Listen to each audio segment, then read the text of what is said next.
पूर्वांचल की सीटों पर बीजेपी की खास रणनीति। पक्ष विपक्ष में शुरू हुई राजनीति। बीजेपी ने 14 सीटों पर बनाया खास प्लान। इन दिग्गज नेताओं को सौंपी प्रचार की कमान।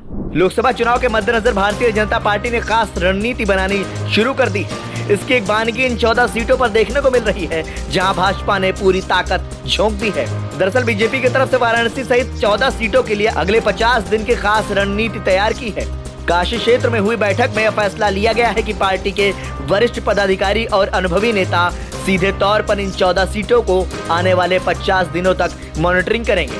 केवल पार्टी ने इन सीटों पर जीत के लिए ही नहीं, बल्कि सबसे बड़ी जीत हासिल करने के लिए रणनीति तैयार की है। बता दें कि इसको लेकर लगातार बैठकों का दौर भी जारी है।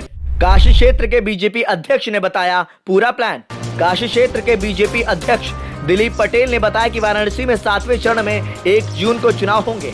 पार्टी वाराणसी सहित पूर्वांचल की 14 सीटों पर सिर्फ जीत ही नहीं, बल्कि बड़ी जीत हासिल करने के उद्देश्य से एक खास रणनीति पर काम कर रही है। सीधे तौर पर इन सीटों पर पार्टी के वरिष्ठ पदाधिकारी और सीनियर नेता मॉनिटरिंग करेंगे। उन्होंने कहा कि हर एक चुनावी गतिविधियों पर वह नजर रखेंगे। इसी दौर में पार्टी पदाधिकारी कार्यकर्ताओं की तरफ से वाराणसी सहित आसपास के जनपद में घर घर जाकर वोटरों को मतदाता पर्ची के साथ ही सरकार से जुड़ी अनेक योजनाओं के बारे में उन्हें बताना और बड़ी संख्या में वोट के लिए अपील करने जैसे चुनावी अभियान को युद्ध स्तर पर जारी रखा गया है। पार्टी शीर्ष नेतृत्व पर प्रचार का जिम्मा। काशी क्षेत्र के अध्यक्ष दिलीप पटेल ने बताया कि चुनावी दौर में प्रधानमंत्री नरेंद्र मोदी, गृह मंत्री अमित शाह, रक्षा मंत्री राजनाथ सिंह, उत्तर प्रदेश के मुख्यमंत्री योगी आदित्यनाथ सहित दिग्गज नेताओं की चुनावी जनसभाएं भी होंगी। विशेष तौर पर पूर्वांचल प्रधानमंत्री मोदी जी के सबसे करीब रहता है। इन सीटों पर उनकी योजनाओं को हमने घर घर पहुँचाने का प्रयास किया है और भारतीय जनता पार्टी के कार्यकर्ता चाहते हैं कि उन्हें इन सीटों पर सबसे बड़ी जीत हासिल हो।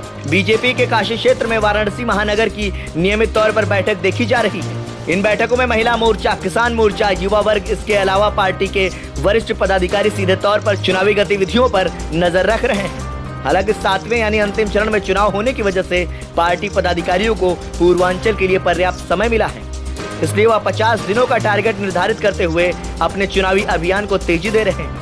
ऐसे में यह विपक्ष के लिए सीधी तौर पर चुनौती है कि पूर्वांचल की 14 सीटों पर भाजपा ने न केवल जीत की, बल्कि सबसे बड़ी जीत हासिल करने का लक्ष्य निर्धारित किया है। इन 14 सीटों में वाराणसी, आजमगढ़, मऊ, सोनभद्र, बलिया, गाजीपुर, भदोही, मिर्जापुर, जौनपुर, चंदौली, अंबेडकर नगर, घोसी और लालगंज है। खैर, ऐसे में अब देखना दिलचस्प होगा कि भाजपा की इस रणनीति से पार्टी को आम चुनाव में कितना लाभ होता है। ब्यूरो रिपोर्ट, संदेश वाहक।